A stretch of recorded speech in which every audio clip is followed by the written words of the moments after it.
I think it is important to know that the healthcare industry in our countries has corrupted its mission. Care is fundamentally the mission of healthcare, and yet it doesn't appear to be the fundamental reason the activities in that in healthcare are oriented towards that. And so, as a result, care is something that wants to happen, happens almost by accident, by the heroics of people in the front lines of care, by patients almost getting it out of the system through their own efforts. But it's not the natural result of the way systems are set up. So we need to rethink whether, as countries, we can afford to have a system that draws a lot of resources but fails at its fundamental mission.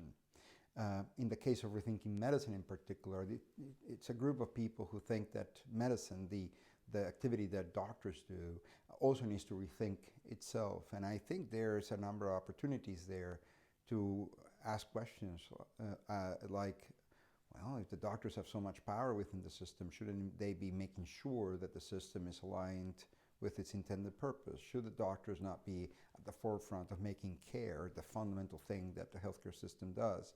And why is it that instead doctors are looking to optimize their compliance with a system rather than advocate and stand for and with their patients? So I think a lot of rethinking medicine is necessary to realign what being a doctor is in relation to the mission of care, but more fundamentally to realign a healthcare system, an industrial complex that has formed, that it satisfies a number of missions, but care is no longer the primary one.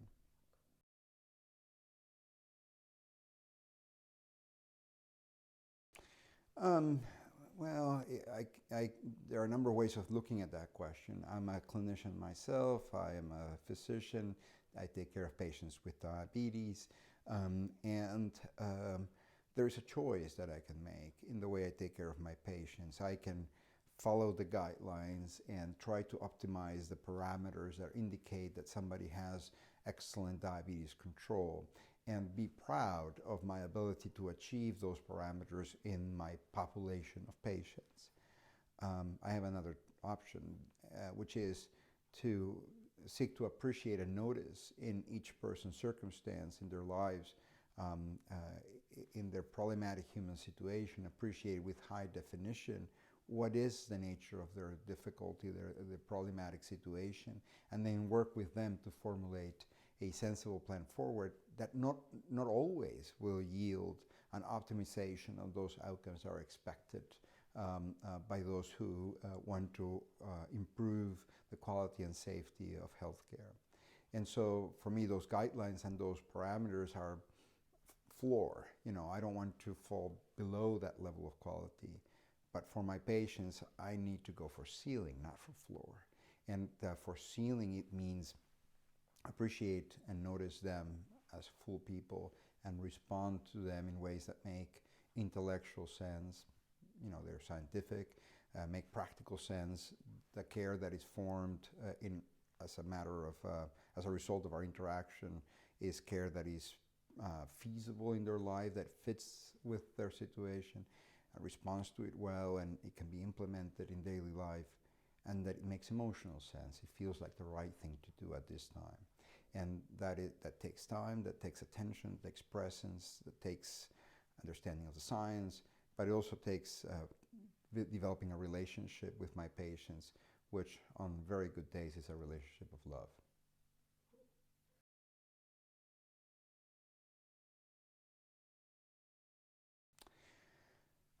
I think every time you get a group of people together who feel or think that they share something in common, a definition of the problem or a vision of the solution, it is a very enriching, nourishing thing for the soul, right? Because you recognize that you're not alone either in living the problem or you're not alone in dreaming a solution.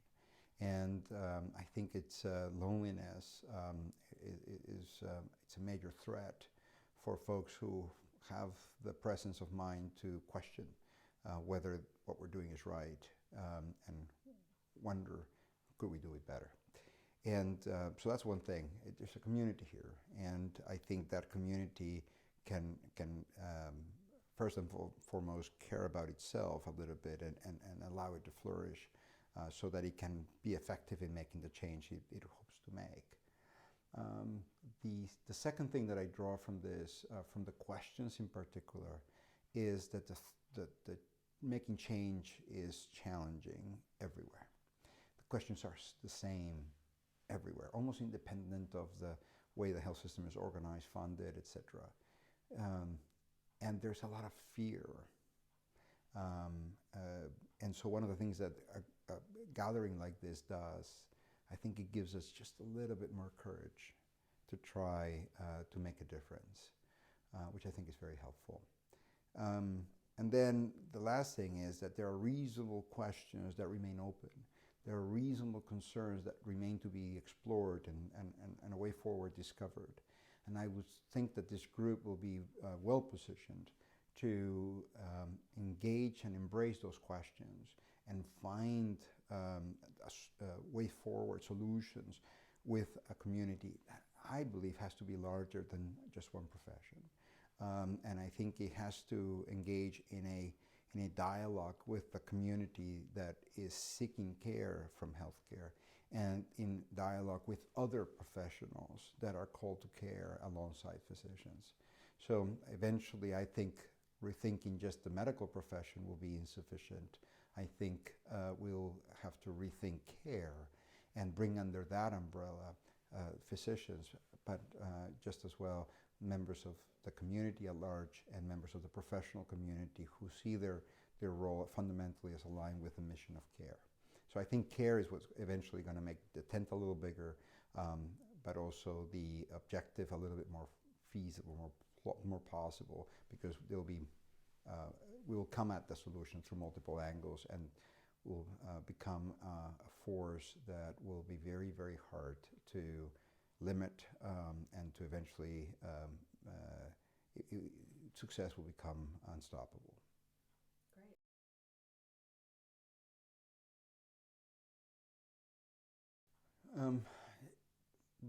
The biggest challenge for rethinking what one does is a starting point. You know, where do you, it's sort of like the Scotch tape, right? Where do you find the start of the Scotch tape, you know, so you can pull it, right? And that's usually the hardest step.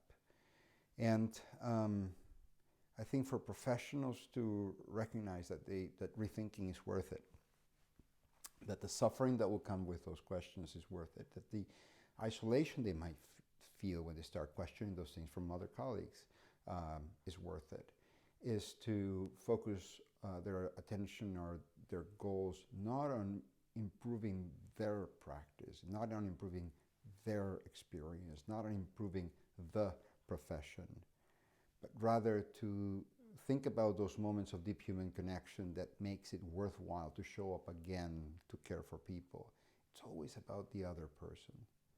And the same thing here. I think the biggest, most powerful fuel that will get people to start rethinking care and rethinking medicine is the recognition that the current way of doing it misses the mark, fails to help many people, and that those people deserve better.